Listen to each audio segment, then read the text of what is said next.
Hello guys, see मैंने lightly don't mind my look, मैं fast हूँ तो इस वजह से मेरा face is a bit decided to make my vlog some time later. But मैं एक वीडियो बना रही हूँ जिसमें मेरे संगीत का वीडियो इन्वॉल्व है। को बनाते बनाते रोने लगी कि ओह माय गॉड, इमोशंस और फीलिंग इस टाइम ज़्यादा है, सो आई डिसाइडेड कि let's just make a video. This video is about my wedding date. ये ऐसी एक कोई वेडिंग होती है जो आप अपना दिमाग में जब आप बच्चे रहते हो तो सेट कर लेते हो कि अच्छा ये होती है शादी, ऐसे होता है शादी। हमारे जो घरों की शादी होती है उसमें तो वैसे भी सब रिचुअल से फॉलो किया जाता है, कुछ भी ऐसा कुछ बहुत आउट ऑफ कंटेक्ट जैसा हम सोशल मीडिया पे अभी देख रहे हैं वैसा कुछ नहीं होता है। बस रसम रसम रसम रसम होती है, बस एक संगीत होता है जो हमारे लेडीज संगीत। तो लेडीज संगीत में ना हमको चेयर पे बिठाते हैं और उसके बाद फिर सब सारे परिवार वाले डांस करते हैं। तो मेरे दिमाग में छप गई थी कि अच्छा ये होती है शादी, ऐसा होता है शादी। दिमाग में ये था कि शादी में तो हलचल होती रहती है, बस संगीत अच्छा होना चाहिए। So from my video I don't want to name and blame anyone because you know they are having their own life and I am having my own life, a very beautiful life, and I pray and hope that they also get a very beautiful life because my nieces are a big part of their home and family. I don't want even you guys to to say anything bad about my family. मैं भी खुश रहूँ, वो भी खुश रहे। उन्होंने जो किया है, जो टॉक्सिक कल्चर है, मैं उसके अगेंस्ट बोल रही हूँ। वो जो चाइल्डहुड में वो चीज़ें होती है ना, वो मेरे साथ ही नहीं होती है। एक बच्चे के इमोशन को मारना बचपन से ही शुरू कर दिया जाता है, which is not a very good thing, and that's why I'm speaking out. Stop this toxic. Sorry, मेरी टंग टाइड है यार, ज़ुबान ज़्यादा निकलती नहीं है, इस वजह से मैं बोलते बोलते ना कभी कभी फिसल जाती हूँ। तो डोंट माइंड, मेरा वो ज़ुबानी ऐसी है ना, तो मैं शब्द नहीं बोल पाती हूँ जब जल्दी जल्दी बोलती हूँ। Stop this toxic culture, that's all I want. तो मेरी शादी was not a very happy event. एक संगीत था जो मुझे चाहिए था कि मेरा संगीत अच्छा होना चाहिए। संगीत के दिन में मैंने अपना पूरा घर सजवाया था। पहली बात तो आई थिंक कि पेरेंट्स को या फिर किसी को भी जो भी घर में एल्डर्स हो, उनको अपने बच्चों से अपने फाइनेंशियल स्ट्रगल्स कभी नहीं शेयर करने चाहिए। बिकॉज आप क्यों शेयर कर रहे हो अपने बच्चों से फाइनेंशियल स्ट्रगल्स? उनका जो मन करेगा कभी कुछ बोलने का वो बोलेंगे ही नहीं। आप अगर ये बोल रहे हो कि हमारा टाइम बहुत खराब चला लेकिन तुम चिंता मत करना, अरे पॉइंट तो वही खत्म हो गया ना, आप तो बोल के चिंता दे दी है। This was very very very normalise thing in my house कि पैसों को लेके हमेशा ही बोला जाता था, मत करना, खर्चा मत करना, ये मत करना, वो मत करना। तो पैसों को लेके मेरी एक बहुत ही नेगेटिव थिंकिंग थी। हमें अपने संगीत में टिकी हुई थी कि मुझे अच्छा डेकोरेशन चाहिए ही चाहिए एनी हाउ, एंड डेकोरेशन अच्छे से हुआ था घर के बाहर का। मेरी शादी में ऑल्सो किसी को इन्वाइट करने के लिए मना किया गया था। मेरे पास्ट में अरेंज मैरिज को लेके एक खराब एक्सपीरियंस रहा है जिसकी वजह से मैं और मेरी फैमिली अफेक्टेड थी। तो जिसके मेरे घर वालों ने बोल रखा था कि अपने किसी फ्रेंड्स को मत बुलाना। बट मुझे पता था कि यार अपने किसी दोस्त को, या दोस्त तो मेरे कोई नहीं आया था। I think of all of them as a sister, as my little sister. तो मैंने उन्हीं को इन्वाइट किया था। सब मेरे इंस्टाग्राम से ही मैं जानती थी उनको, तो मैंने उनको इन्वाइट किया अपनी शादी में। एंड उसमें भी मुझे बोला गया था कि तुम क्यों इन्वाइट कर रही हो, तुम इन्वाइट करोगी कहीं कुछ गलत ना हो जाए। बट मुझे पता था कि मैं नहीं इन्वाइट करूँगी, उन 3-4 लड़कियों को नहीं इन्वाइट करूँगी तो फिर कोई भी मेमोरी नहीं रहेगी मेरी शादी में। तो एंड एक्चुअली मेरी कोई मेमोरी है ही नहीं शादी की, सब बुरी ही बुरी मेमोरीज हैं, कोई भी अच्छी मेमोरीज नहीं कि मेरी हल्दी हुई ही नहीं। वो हमारे में मटमंगरा होता है जिसमें हल्दी छुआया जाता है, तो बेसिकली उसी को बोलते हैं कि यही है तुम्हारी हल्दी, यही इसी को मान लो। बट मेरा हल्दी का प्लान दूसरा था। मैंने 4 ट्यूब्स वीको टर्मरिक मंगा के रखी हुई, तो मैंने पूरा वैसे ही प्लान कर रखा था कि मुझे हल्दी के लिए वो करना। मैंने अपने पर्सनल फोटोग्राफर्स मंगा के रखे हुए थे, तो बड़ी खुश थी मैं। ये हुआ कि हल्दी नहीं होगी, बहुत लेट कर दिया था सबने, बहुत ज़्यादा डिस्टर्ब हो गई थी उस चीज़ से। मुझे एक दिन अपने पूरे शादी के इवेंट को मुझे एक ही दिन चाहिए था। मैंने हल्दी, संगीत, मेहंदी सब एक दिन किया था। वो सब लोग कह रहे थे कैसे मैनेज होगा, मुझे पता था कि ये एक ही दिन में मैं मैनेज कर सकती हूँ, नहीं तो नहीं होगा। अगर मैं 2 दिन का करूँगी ना तो मेरे घर वालों को पेशेंस 2 दिन में जवाब दे जाएगा और फिर कुछ ऐसा हो जाएगा जो कि कंट्रोल करना बहुत मुश्किल हो जाएगा। फिर मेहंदी हुई, मेहंदी में बैठी हुई थी। मैं जितना ट्राई कर रही थी कि मेरे चेहरे पे इमोशंस ना आए, पर वो आ रहे थे। मैं खुश हो रही थी, फिर मैं दुखी हो जाती थी, फिर मैं खुश हो रही थी, फिर मैं दुखी हो जाती थी। एक आंटी आई भी थी, उन्होंने बोला कि क्यों बेटा अभी से दुख हो रहा है क्या तुम्हें जाने का? मैं बोला नहीं, उसकी तो खुशी है। मैंने अपने उसमें अरेंज मैरिज सिर्फ इसलिए की थी क्योंकि मुझे वैलिडेशन चाहिए था अपने पेरेंट्स से। वैलिडेशन के लिए मैं अरेंज मैरिज पर टिकी हुई थी। मैं चाहती तो मेरी पर्सनालिटी बहुत ही ज़्यादा वैसी है कि मैं आराम से जाती, अपनी लव लाइफ बहुत फ्लरिश तरीके से रखती, और अगर मेरी लव लाइफ चलती तो अच्छी खासी, तो फिर मैं शायद लव मैरिज ही करती। बट मुझे अरेंज मैरिज लास्ट में मैं टिक गई थी कि मुझे अरेंज मैरिज ही करनी, even though I had a very bad experience in arrange marriage. और जब मैं उस शादी में उस चेयर पर बैठी हुई थी और मैंने अगल बगल देखा तो मुझे दिखा कि यार ये भी उस दिन नहीं मिला मुझे, ये क्या हो रहा है? ये तो पूरा मैंने तुम लोग के लिए किया है, तुम लोग इसमें भी खुश नहीं हो तो मैं क्या करूँ? तुम लोग खुश हो जाओगे?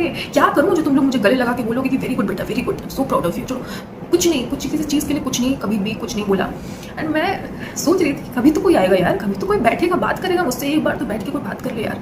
पर ठीक है फाइन। तो मेरी वो जो 3 दोस्त थी ना, उन लोगों ने मुझे इतना अच्छा फील करवाया। संगीत में हमारे ना ऐसा होता है कि बेसिकली डेड ऑडियंस होती है हमारे संग। आप इन्वॉल्वमेंट को देख के ही आपका मन करता है हल्ला करने का। तो जो मेरी फ्रेंड्स थी, 1 2 3 मेरी दोस्त थी, दे वर वेरी हैप्पी, चौपी, एकदम एक्साइटेड। बट उनको वो ऐसा इन्वॉल्वमेंट मिल ही नहीं रहा था। वो हल्का सा भी कोशिश कर रही थी चिल्लाने का, तो फिर अगल बगल देख रही है तो कोई हिल ही नहीं रहा है, मतलब एकदम सन्नाटा, एकदम ऐसे करके बस देख रहा है ऐसे, जैसे लगता मुजरा कर रही हूँ मैं, मेहंदी वेंदी लगा के। और विद इन 20 to 25 मिनट्स में मेरी जो फ्रेंड आई थी, she is also my makeup artist, तो उसने मुझे 20 से 25 मिनट में एकदम डॉल बना दिया था मुझे। मैं अपना ये फोटो देखे, बट मैंने एक मैशअप तैयार किया था। उस मैशअप में जो इंसान जैसे आ रहा था वो बोलता नहीं ये गाना हटा दो, ये गाना ऐड कर दो, रुचि ये गाना ऐड करो, ये ऐसा हटा दो। वो मैशअप जब बजा था तो वहाँ पे कोई नहीं था। मैं ये मैशअप बनाऊंगी, इसमें ये लोग आएंगे, इसमें ये आएंगे, इसमें हम इनको पकड़ेंगे, इसमें ऐसा हुआ। तो मैं पूरा एकदम सिली माइंड दिया, सिली। वो लड़कियों का दिमाग होता ही हम लोग का ऐसा कि हम इमेजिन करते हैं बहुत अच्छी चीज़।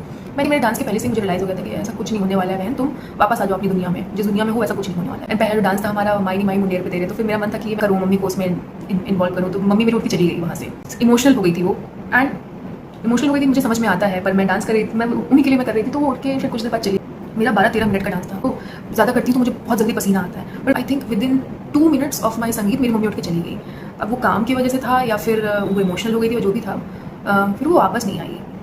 पूरे संगीत के इवेंट में उसके बाद मेरी मम्मी वापस नहीं आई। एंड कोई नहीं था, बेसिकली मेरी बहन आ रही थी, वो मैनेजमेंट देख रही थी, मैं पूरा होल्ड करके रखा हुआ था, चीज़ें कैसी होनी चाहिए, मैनेजमेंट सही से हो रहा है कि नहीं हो रहा है, बहुत ज़्यादा मुझे उस चीज़ के लिए हमेशा रहेगा। मैनेजमेंट में एक चीज़ इंपॉर्टेंट भी थी, आपकी खुद की बहन, तो अगर उसके साथ भी, तो अगर उसके साथ भी थोड़ा सा बैठ गया होता तो शायद उसको अच्छा लगता। जब हो रहा था मेरा, जब मेरी परफॉर्मेंस हुई थी, वो दिन जब मेरी मम्मी उठ के चली गई ना, तो मुझे रियलाइज़ हुआ कि भूल जाओ, कुछ नहीं होने वाला, तुम यही हो, तुम्हारी यही है, यही तुम्हारी पूरी लाइफ यही है, तुम्हारे साथ कोई नहीं रहेगा, तुम्हारी खुशी में ना तुम्हारे गम में, तुम अकेले ही हो, यही है तुम। एंड मैंने नाचा उसके बाद, फिर भयंकर, बहुत बढ़िया, बहुत खुशी के साथ में, मेरे साथ कोई आ रहा है नहीं आ रहा है कोई फर्क नहीं पड़ता। मैं डांस कर रही थी, थक रही थी, सांस फूल रही थी मेरी, मैं रुकी नहीं, मैंने पूरा डांस किया, बराबर डांस किया। एंड फिर वो जो बच्चियाँ थी मेरे, मतलब जो छोटी बहनें आई हुई थी, वो देख के मुझे एकदम खुश हो रही थी, तो उनकी शक्ल देख के मुझे थोड़ा सा लगा कि कोई तो है। वीडियो में डाल रही हूँ बोले चूड़िया का, उनका जो लास्ट स्टैंजा नहीं होता जिसमें सारा परिवार ऐसे साथ में आ जाता है, वो बज रहा था, तो मुझे ऐसे जब सब ऐसे हुआ नहीं, सब डांस कर रहे थे, मैंने ऐसे अगल बगल देखा कि सब डांस कर रहे थे, अच्छा फील हुआ मुझे। बट सडन रियलाइजेशन हुआ मुझे कि उसमें से 3 मेंबर तो फोर्सफुली बुलाए गए हैं, उनका तो मन नहीं था आने का, तो 3 जिन्होंने मुझे पैदा किया है, 2 लोग, वो तो वहाँ पे थे ही नहीं, कोई कहीं दूर दूर तक नहीं था कोई उधर में। वो हिट कर गया मुझे लगा कि क्या है। फिर उसके बाद मुझे और परफॉर्मेंस और डांस करना था मुझे, पर मेरी हिम्मत नहीं हुई, तो इसलिए मैंने किया नहीं। एंड यू नो, मैंने जो डेकोरेशन कराया था वो बहुत प्यारा था, कपड़े ऐसे ऐसे लगे हुए थे, और मैंने थोड़ा सा बीच बीच में स्पेसेस करवा रखी थी स्काई को दिखने के लिए। सबके सब चले गए, मैं और मेरी वो 3 फ्रेंड्स, हम लोग उस गद्दे पे लेट गए और फिर हम बस आसमान दिख रहे थे। एंड 25 को जो मेरी शादी थी, वो भी मतलब पता नहीं क्या ही था यार, वो जितनी भी चीज़ें सस्ती मैं कर सकती थी अपनी शादी के लिए, मैंने उतनी सस्ती चीज़ें पिकअप की थी, क्योंकि शादी के ब्लाउज़ के चार्जेस 900 रुपये थे, तो मैंने अमेज़ॉन से ब्लाउज़ मंगवाया था, जो कि मेरे लहंगे से थोड़ा सा अगर जो क्लोज था, मैंने अमेज़ॉन से 550-60 रुपीज़ का ब्लाउज़ मंगवाया था, क्योंकि मुझे 900 रुपये खर्च नहीं करने थे अपने ब्लाउज़ में। तो क्योंकि मेरे लिए शादी रह नहीं गई थी, मेरे लिए ये था कि जल्दी से खत्म हो, पैसे कम लगे, जितना मैं पैसे बचा सकती हूँ उतना मैं पैसे बचाऊँ। वो मांगटी का क्रुकेड हो गया था, और उसको जोड़ने के चक्कर में वो एकदम टेढ़ा हो गया था, मैंने वही यूज़ किया। अंदर ऐसे इच्छा ही नहीं थी ना मेरी, क्योंकि मेरे शादी का दिन खत्म हो, बस वो इतना बर्डन हो गया था मेरे ऊपर मेरे शादी का दिन कि बस खत्म हो, हटो, सब लोग जाए यहाँ से। मुझे बता दिया था कि वो इस शादी से इतना परेशान है, हर एक छोटी छोटी बात पे तुम्हारे ये कह रहे हैं, तुम्हारे ये कह रहे हैं, वो ये बोल रहे हैं, वो ऐसे कर रहे हैं, और ये सब चीज़ें मेरे घर की तरफ से आ रही थी। सब दुखी ही है, मैं आपको हैप्पी शेयर करना चाहूँगी तब भी नहीं। हाँ, एक मोमेंट है जब मेरे हस्बैंड मुझे स्टेज पे ऐसे पकड़े, उन्होंने मेरा हाथ पकड़ा और उन्होंने मुझे देखा कि मैं सच में बहुत दुखी हूँ, तो उन्होंने मुझसे बोला कि आप हंस दीजिए थोड़ा सा, तो हम हंस लेंगे, तो मुझे बहुत अच्छा लगा वो, तो इसलिए मैं हंस दी थी। उसके बाद तो मेकअप हो गया, तो मेरी दोस्त थी, अब बेचारी वो भी बैठी हुई थी, मैंने बोला जाओ तुम लोग खाना वाना खा लो, एक्साइटमेंट, इतना सारा खाना मिलता है, इतना सारा फोटो खिंचाने के लिए रहता है, तो बेचारी गई और फिर अपने कामों में बिजी हो गई वो। और मेरे घर से तो कोई नहीं आने वाला था, मैं तैयार होकर बैठी थी, तो करके से लिख के दे रही हूँ कि मेरे घर वालों में से किसी के पास भी सेल्फी नहीं होगी मेरे साथ, किसी ने खिंचाई होगी, किसी ने भी मेरे पास आके ऐसा कि कैसी हो रुचि, कैसा फील हो रहा है, कितनी सुंदर लग रही हो। रूम था जहाँ मैं तैयार होकर बैठी थी, वहाँ पे सूटकेसेस थे, और फिर मैंने ऐसे घुमाया दिखाने के लिए कि रूम खाली था और मैं वहाँ तैयार होकर दुल्हन की तरह बैठी हुई थी। This was my whole life, मेरी पूरी ज़िंदगी ऐसी थी। एंड उस मोमेंट पे मेरी पूरी लाइफ समअप होकर रह गई थी। मैंने अपने संगीत का मैशअप, इंगेजमेंट का मैशअप, वॉक करना है उसका मैशअप, मेरे हस्बैंड जब वो आएंगे स्टेज की तरफ उसका मैशअप, और जयमाल के मैशअप, 5 मैशअप मैंने बनाए थे बैठ के। मेरा वॉक भी बहुत बेकार था, क्योंकि मैं जैसा इमेजिन की थी कि मैं ऐसे वॉक करके आऊँगी, वो भी नहीं हुआ। मैं छड़ ये भी ले जाओ, ये भी मैंने चढ़ा दिया। पैसे लगे थे, क्योंकि भाई मैं बोलूँगी पैसे लगे थे, पैसे सब बराबर लगे, क्योंकि एट द एंड पैसे ही तो मैटर करते हैं ना शादी ब्याह में, इमोशन थोड़ी ना मैटर करते हैं। जिसकी शादी हो रही है वो कैसा फील कर रही है ये थोड़ी ना मैटर करता है।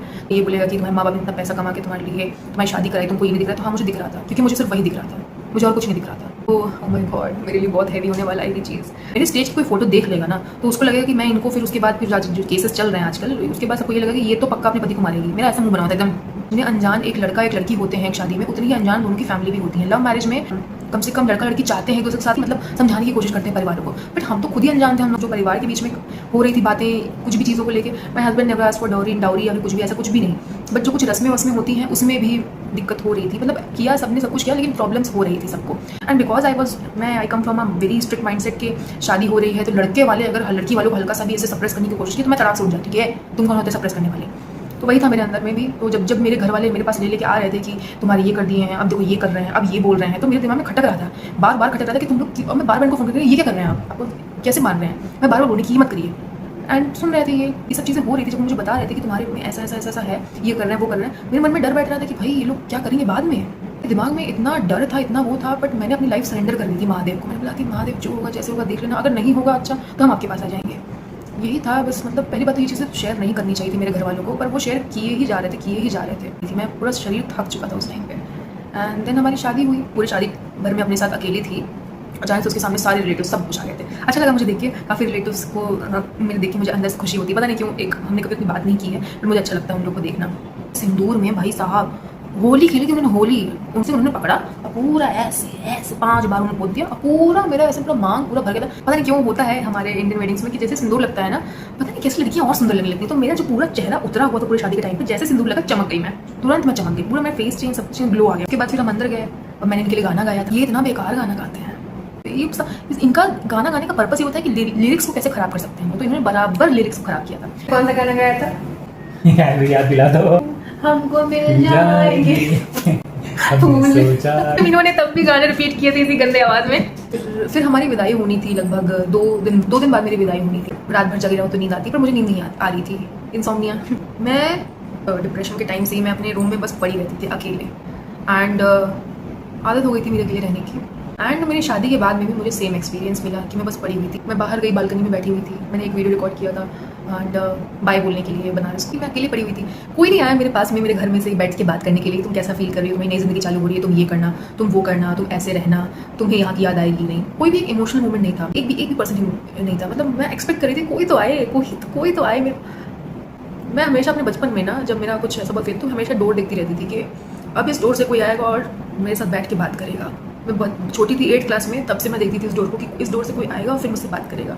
एंड 8th क्लास से लेकर मैं 29 साल की हो गई थी, तब भी मैं उस डोर को ही निहारते हुए पाई खुद को कि अब इस डोर से कोई आएगा और अब मेरे साथ बैठ के बात करेगा।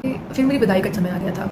तो मेरी विदाई के आधे घंटे पहले ही one of my family member left. A person that I share a blood bond left half an hour before my विदाई because children had school. Children are 6 years old and 4 years old by the way. तो उस time पे मैंने give up कर दिया था कि हाँ यार ठीक है, don't reason, they don't like you, they hate you, नहीं उनको फ़र्क पड़ता है, छोड़ो जाने दो। और मैं बोला कि ठीक है फाइन। फिर उन्होंने बोला भी मुझसे कि तुम बाद में बुरा तो नहीं फील करोगी ना इस चीज़ के लिए, तुम्हारे इन-लॉज ने टाइम ऊपर नीचे कर दिया तो इसी वजह से कुछ फिक्स ही नहीं कर रहे थे। अब मेरी ट्रेन पहले को रखी थी। बट ठीक है फाइन, हाँ ठीक है समझ रही मैं। अच्छा, उसको पकड़ के मेरी मम्मी ने जो इतनी इमोशनल हुई, सिसक रही थी। मैं अपनी माँ के अंदर वो इमोशन देखा कि जो उनको जाने पर उनके कितना उनको इफेक्ट किया वो चीज़। एंड आधे घंटे बाद मेरी विदाई थी। और वो जो थी जो गई थी, उन्होंने सिर्फ मुझे साड़ी पहना रही थी उस टाइम पे, रेडी कर रही थी मुझे। बनारसी साड़ी बहुत हैवी होती है, तो she was draping the sari and talking. वो साड़ी ड्रेपिंग के टाइम का ही उनके पास टाइम था मुझसे बात करने के लिए। तो वो ड्रेपिंग करते करते बात कर रही थी और उनकी बात में एक वर्ड ऑफ एफेक्शन नहीं था, सिर्फ और सिर्फ डर था। सिर्फ और सिर्फ हाउ टू सर्वाइव इन ससुराल, ये मत करना, वो मत करना, ऐसे मत करना, 1 महीने बाद मत करना, 1 महीने तक तुम्हें कुछ बोलना नहीं है, ऐसे मत करना, लोग तुम्हारे साथ ऐसा करेंगे, ये सब ये भी होगा तुम्हारे साथ, ये भी होगा तुम्हारे साथ में, सब और सब सिर्फ और सिर्फ डर था। फिर मैं नीचे आई और एक छोटी सी पूजा होती, मेरी एक बुआ आई मेरे पास में एंड उन्होंने एक बोला कि बिटिया ख्याल रखना। That was the first word जो मुझे किसी ने बोला कि तुम खुश रहना या फिर ख्याल रखना। मैं नीचे उतरी हूँ, पैर छुआ मैंने सबका और फिर मैं कार में बैठ हमेशा बोलती थी कि जब मेरी शादी का टॉपिक उठता था ना, बोलती थी यार प्लीज़ मुझसे विदाई की बात मत करना, क्योंकि मुझे पता है मेरी विदाई के टाइम पे मेरे पापा की हालत बहुत ख़राब हो जाएगी, मेरे पापा बहुत रोएंगे मुझे और मैं अपने पापा को रोता हुआ नहीं देख सकती। मैंने उनका पैर छुआ, वो मेरी तरफ मुंडी भी नहीं रखी है। मैंने उनका पैर छुआ, बोला हाँ ठीक, ऐसे हाँ ठीक, और फिर मैं मुड़ के चली गई। मैं चुपचाप जाके बैठ गई क्योंकि I was defeated at that point. पूरी तरीके से जो मैंने थोड़ा भी इमोशन एक्सपेक्ट किया था, मुझे वो तक भीख में नहीं मिली अपनी फैमिली को। दिमाग में आया कि यार मैंने मम्मी को गले नहीं लगाया है, मम्मी को गले लगा देती हूँ। फिर मुझे पता नहीं क्यों मेरे मन में डर आया कि वो मुझे हक बैक करेंगी क्या वापस से, अगर नहीं करेंगी तो फिर और दुख होगा। तो मैं बैठी रही। कुछ देर बाद में ये आए मेरे बगल में बैठे और मुझे इनसे भी कुछ ज़्यादा होप्स नहीं थी किसी चीज़ के लिए, क्योंकि जो बिहेवियर मेरा शादी के ड्यूरेशन में बताया गया था इनके और इनके फैमिली के बारे में, मैं एक्सपेक्ट कर रही थी कि भैया कुछ होगा, मेरा फ्यूचर है ही, खत्म ही है। मैं इस होप और इस थिंकिंग के साथ उस कार में विलिंगली कदम रखी थी। मैं यहाँ प्यार मिला है, तुम्हें वहाँ प्यार मिलेगा, यही एक्सेप्ट करो और निकलो यहाँ से। सब के सब दुखी थे यार मेरी शादी में। ये भी नहीं खुश थे, मेरे घर वाले भी नहीं खुश थे। मैं बनारस से निकल रही थी बाहर, तो मैंने अपने महादेव को याद किया कि महादेव आते रहेंगे और किसी से मिलने आए ना आए, आपसे ज़रूर मिलने आएंगे, क्योंकि पूरे टाइम वही संभाले थे मुझे। जैसे एक आउटर एरिया पड़ता है जहाँ पे एयरपोर्ट पड़ता है बाबतपुर। मैं बाबतपुर पहुंची और मैंने अपना फैमिली ग्रुप जो है वो लेफ्ट कर दिया। लोग का फैमिली 4 लोग का ही होना चाहिए था। मैं तो प्रशस्ति हूँ ना, ज़बरदस्ती जो आई थी वो चली गई आप लोग के आशीर्वाद से। सो या that's it, that's for my today's blog. I hope you didn't cry, क्योंकि यार तुम लोग, मैं हर बार रुला देती हूँ ना, और खुद भी रोती हूँ, तुम लोग को रुला देती हूँ, तो sorry already, very very sorry. तो या स्टे ट्यून्ड, यहाँ पर रहो, please subscribe me and I will see you guys in the next video. Okay bye bye, love you.